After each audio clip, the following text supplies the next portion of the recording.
was extensively used for investigating the DNA cleavage efficiency of small molecules as a useful method to investigate various binding models of small molecules to supercoiled DNA. It is also a useful method to investigate various binding modes of small molecules to supercoiled DNA. Intercalation of small molecules to plasmid DNA can loosen or cleave the saDNA form, which decreases its mobility rate and can be separately visualized by agarose gel electrophoresis method.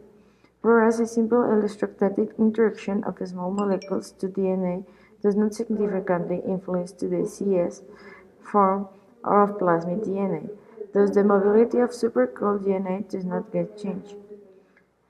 We have been using this technique for some time in the development of new metallonucleoses as small molecule models for DNA cleavage at physiological conditions. Since DNA cleavage is a biological necessity, these small molecules models have provided much of our accurate information about nucleic acids binding superficity. The gel electrophoresis technique was also used for obtaining kinetic data.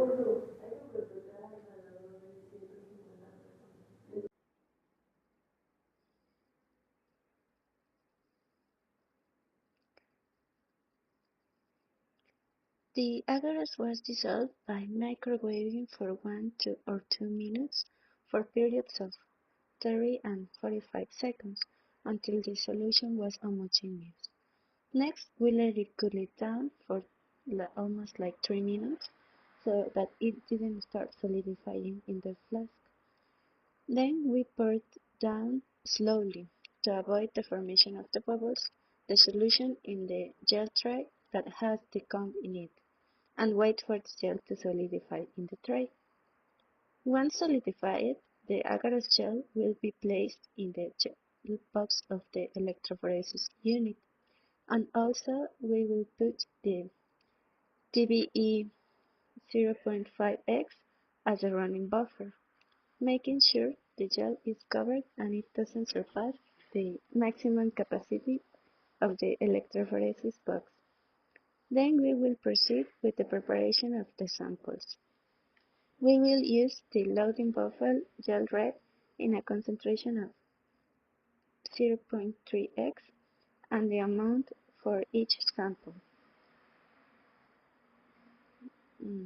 For each of the samples, we need to mix properly the samples and the loading buffer. The first well is loaded with the DNA marker and the next wells are loaded with the samples. This is made carefully and in a single time to avoid the return of the sample in the micropipette. The gel is run when the samples are all loaded.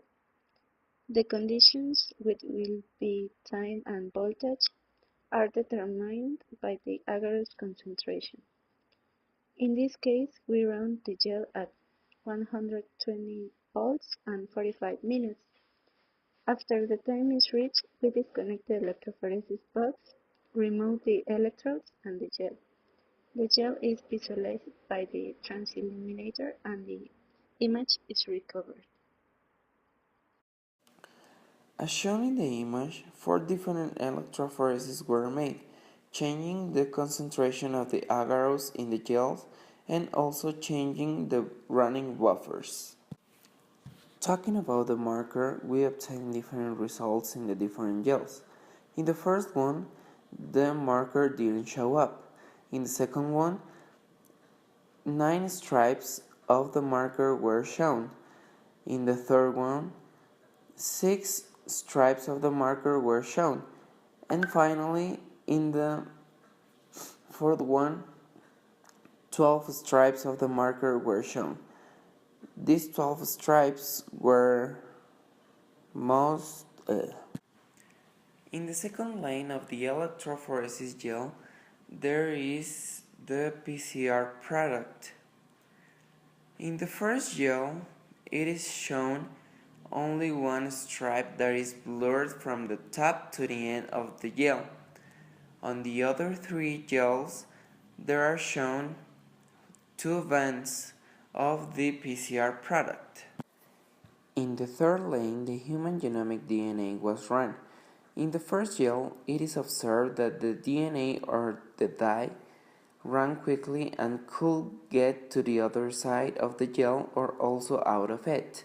But in the other three gels, a well running is observed just in a large band that is blurred on the top and colors concentrated in the bottom.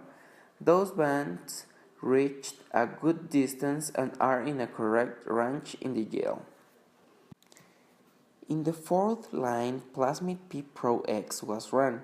As expected, there are different number of bands or stripes in the different gels. In the first one, 3 clear marks are seen. In the second gel, 4 clean stripes are observed. In the third one, 3 bands are presented, and finally in the last gel, 4 bands are clearly observed. The number of the stripes shown in the gels indicate the different isoforms that the plasmid has and developed during the electrophoresis running. Comparing the electrophoresis gels, there were shown different banding patterns, and this can be because of the concentration of the agarose used in the different gels. These concentrations were 0.6, 1.2, and 2.4% of agarose. Also, the sodium chloride and other salts can affect the mobility of the samples, principally with the genomic DNA, and this can lead in the incorrect interpretations of the banding pattern. Also, the use of the buffers can affect the banding pattern. The TBE is a better buffer because it is less overheating, and you can use it in long runnings, and it will give you results of better running. The marker is shown only in 3 gels, but it was clearly visible only in the gel that contained the TBE buffer. In the genomic DNA, we can see a degradation, that is the band that is blurred from the top of the gel and is concentrated in the bottom, and this is because it possibly was an old sample. And to improve the electrophoresis technique, the material needs to be correctly washed.